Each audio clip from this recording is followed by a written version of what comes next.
Nananatiling at large ang tatlong persons deprived of liberty na tumakas sa Manila Police District Station 1 kahapon. Ayon sa pulisya, sila ay sina Jefferson Tumbaga, Master Cedric Velasco at John Joseph Laguna na may mga kasong illegal drugs, robbery at illegal possession of firearms.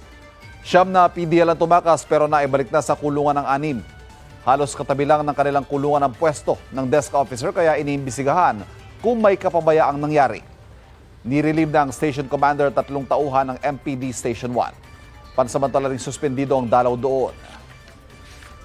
Mga kapuso, para laging una sa mga balita, bisitahin at mag-subscribe sa GMA Integrated News sa YouTube.